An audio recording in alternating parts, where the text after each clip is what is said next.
Bismillahirrahmanirrahim.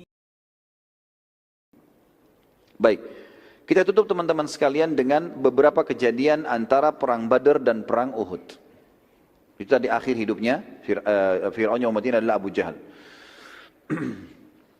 Beberapa kejadian antara perang Badar dan perang Uhud kena dekat sekali nih. Perang Badar tahun 2 Hijriah, perang Uhud tahun 3 Hijriah. Yang pertama adalah ada proses pembebasan tawanan dulu. Kejadian ini terjadi antara perang Badar dan Uhud, kan? Orang-orang Mekah terus membebaskan tawanan perang. Namun terdapat beberapa orang yang tidak ada yang menebus mereka. Di antaranya ada nama yang pertama Safih bin Abi Rufa'ah. Ia berkata pada Nabi SAW, aku memiliki harta, maksudnya di Mekah, dan tidak ada kerabatku yang datang membebaskanku, maka izinkan aku kembali ke Mekah, lalu aku akan membayar kalian. Maka Nabi SAW mengatakan, baiklah, pergi, silakan. Mau dia bohong enggak itu bukan urusan kita. Tapi dia mohon, Nabi SAW toleransi, silakan pulang. Yang kedua, Abu Azzah atau Amr bin Abdullah. Orang ini memiliki banyak anak perempuan dan ia memiliki dan tidak memiliki harta. Maka Nabi SAW membebaskannya tetapi dengan janji darinya kalau dia tidak akan pernah memerangi Nabi SAW juga muslimin. Nabi tahu orang ini ya hartanya tidak ada, tidak mungkin ada yang tebus, dan semua di Mekah kerabatnya cuma anak perempuannya. Istrinya pun sudah meninggal. Anaknya kalau nggak salah ada 7 atau 8 semuanya perempuan. Maka Nabi SAW kena tahu bebaskan dia. Tapi janji nggak boleh ikut-ikut lagi kalau ada peperangan menyerang muslimin, jangan ikut. Dia bilang baik, saya janji, dibebaskan. Ternyata ya di salah satu peperangan setelah itu dia terlibat dan dia tertawan lagi. Pada saat Nabi SAW melihatnya, ya, kata dia ya, kalau kalian melepaskanku maka aku janji tidak akan memerangi kalian lagi. Kata Nabi SAW, tidak mungkin dan tidak pantas orang mukmin jatuh di lubang 2 kali.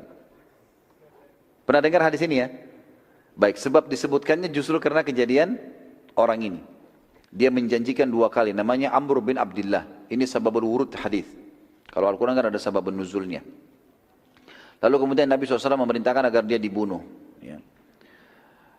Kemudian ada juga anaknya Abu Sufyan yang ditebus dengan tawanan seorang muslim yang ditawan oleh Abu Sufyan pada saat tadi umrah. Tapi ini tidak disebutkan oleh buku-buku sejarah siapa yang ditawan ini. Karena anak Abu Sufyan cukup banyak. Tapi akhirnya dibebaskan ke Mekah. Ini kejadian pertama antara perang Badar dan perang Uhud. Sekarang kita masuk kejadian kedua, ada Ghazwat Bani Sulaim dan Ghazwat Suwaik. Ghazwah, saya pernah jelaskan teman-teman, kalau peperangan dihadiri oleh Nabi SAW dikatakan Ghazwah namanya. Peperangan dihadiri Nabi SAW namanya Ghazwah. Kalau peperangan tidak dihadiri Nabi SAW namanya Ma'rakah dalam bahasa Arab. Ya. Kalau pasukan kecil untuk menyerang, mengintai, menakut-nakuti musuh namanya Sariyah. Ya. Waktu itu Abu Sufyan bersumpah setelah kekalahan musyrikin Mekah di Badar bahwa ia tidak akan mandi janabah sampai ia memerangi muslimin. Maksudnya adalah dia mau gauli istrinya, habis itu dia tidak mau mandi janabah sampai dia nyerang muslimin, baru dia kembali lagi, nanti dia mandi setelah itu. Seperti itulah sumpah dia pada saat itu. Maka ia pun berhasil mengumpulkan 200 orang yang kerabatnya ada yang jadi korban di Badar, lalu kemudian mereka berkumpul, lalu segera mereka menuju ke Madinah. Sampai tiba di sekitar Madinah, kaum muslimin tidak tahu kalau Abu Sufyan ini datang. Lalu Abu Sufyan menyurati kaum Yahudi di Madinah agar mendukung dari dalam kota. Yang pertama ia surati dari kaum Yahudi adalah Huyai bin Akhtab. Huyai bin Akhtab. Ya, ini sebenarnya kalau dia hidup, dia mertua Nabi ini. Tapi dia mati terbunuh.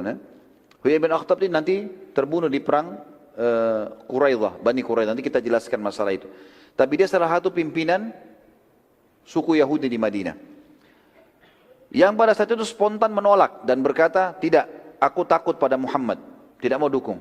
Apalagi pasukanmu cuma 200 orang. 1000 aja di Badar dikalahin, apalagi 200 gitu. Dan mau nyerang Madinah, lebih kuat lagi muslimin, gak mungkin.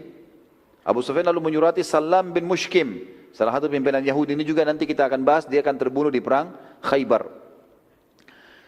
Pada saat itu Salam bin Mushkim mendukung Abu Sufyan. Dia mengatakan, baiklah, Saya akan coba mencari tahu informasi tentang tempat senjata kaum muslimin dan kekuatan mereka.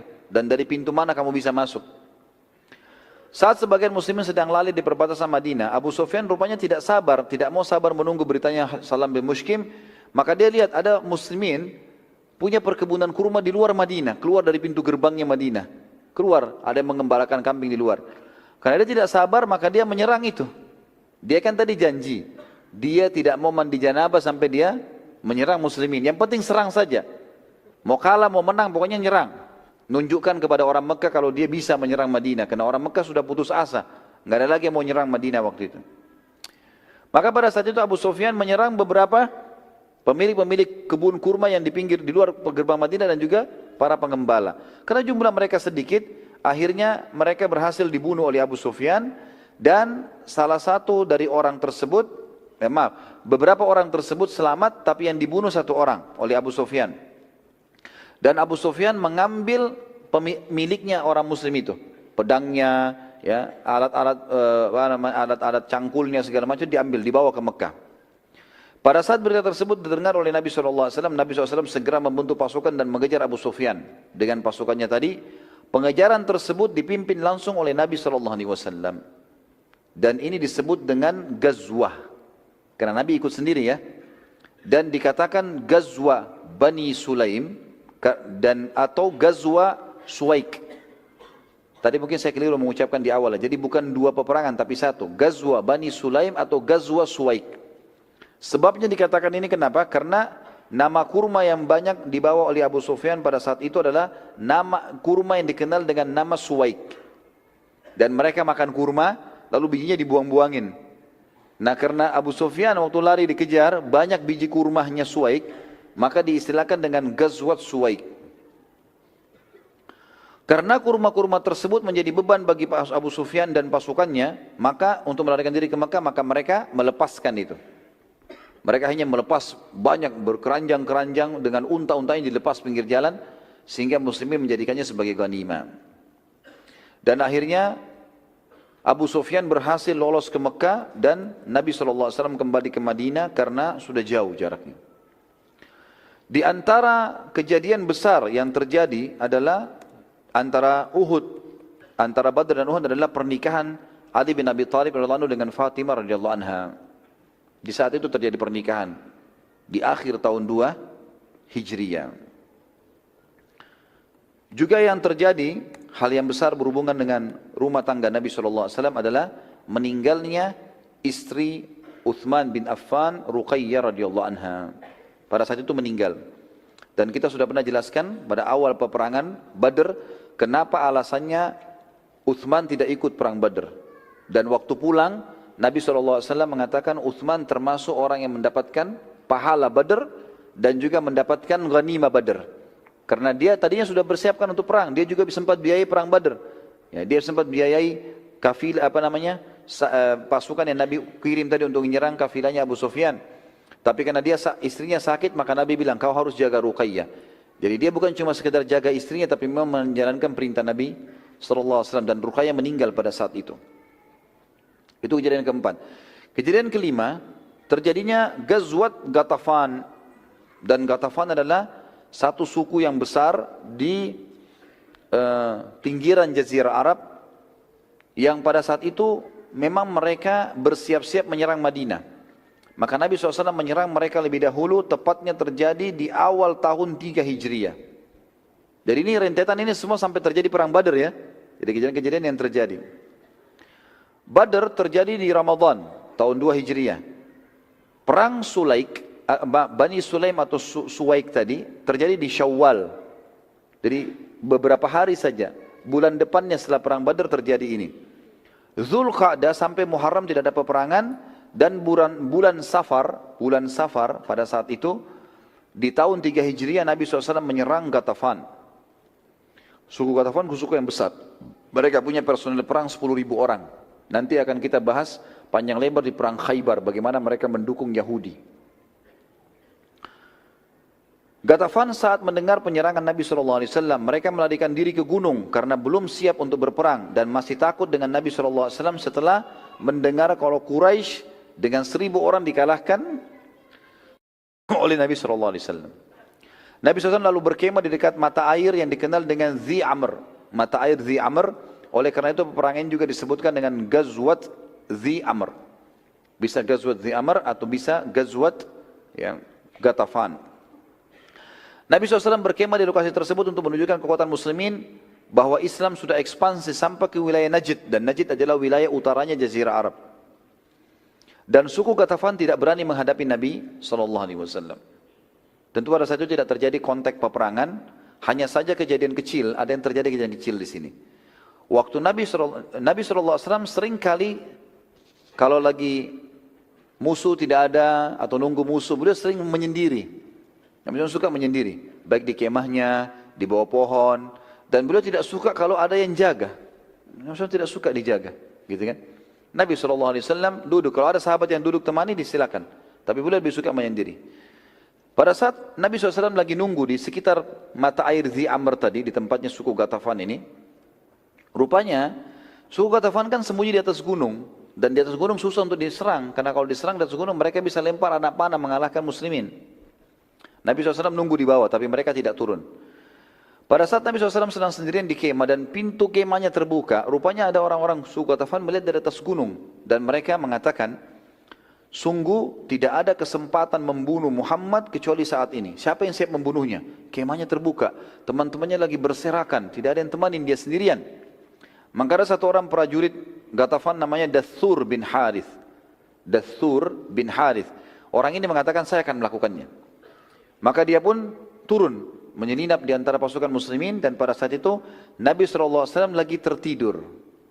Tiba-tiba dengan kelelahan tertentu, Dathur bin Harith tanpa diketahui oleh muslimin sudah ada dalam kemah Nabi SAW, dan luar biasanya dia sudah berada di atas kepala Nabi SAW dan sudah henuskan pedangnya dan diletakkan di leher Nabi SAW. Orang ini sudah di situ, di kemah Nabi. Sahabat pun kalau mau tolong, bagaimana caranya mau tolong ini? Sudah susah. Dia bilang apa? Sahabat ngurumun dekat kemah, sudah lihat orang ini. Kata dia, siapa yang bisa menyelamatkanmu dariku, hai Muhammad? Ini sekarang ini, pedang sudah di lehermu, tinggal aku iris mati nih. Tinggal tusuk mati, gitu kan? Sementara aku pasti akan membunuhmu. Maka Nabi SAW dengan sangat tenang dan penuh keyakinan mengucapkan satu kalimat, Allah. Kalimat itu saja. Tiba-tiba dengar kalimat Allah, dengan hikmah Allah, Dathur bin Harith ini terdorong ke belakang. Tiba-tiba terdorong, ya entah bagaimana terjadi. Yang jelas kemudian dia terjatuh dan pedangnya jatuh. Dengan sangat cepat Nabi SAW berdiri, megang pedang lalu menaruh di lehernya Dathur. Lalu kata Nabi SAW kepada Dathur, siapa yang bisa menyelamatkanmu dariku sekarang? Maka Dathur berkata, tidak ada. Perdamaian hai Muhammad, perdamaian. Damai.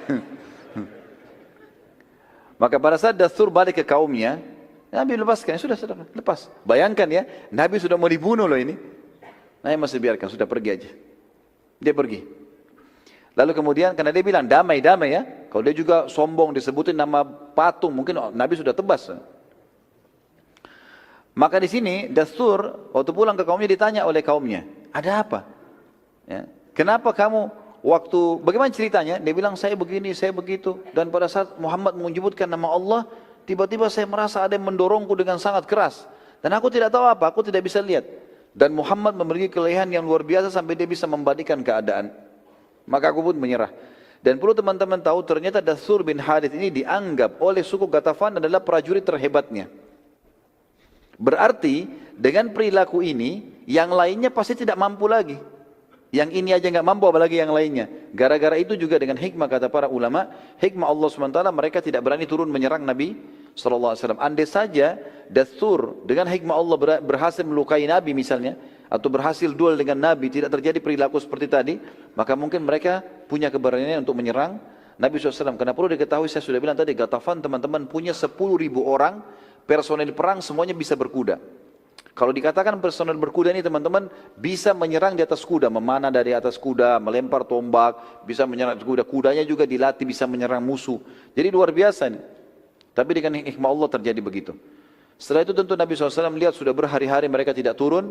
Lalu si Dathur ini membawa berita, kami damai, kami damai. Semua sukunya juga siap damai, dikirimlah surat. Ya Muhammad, kami damai.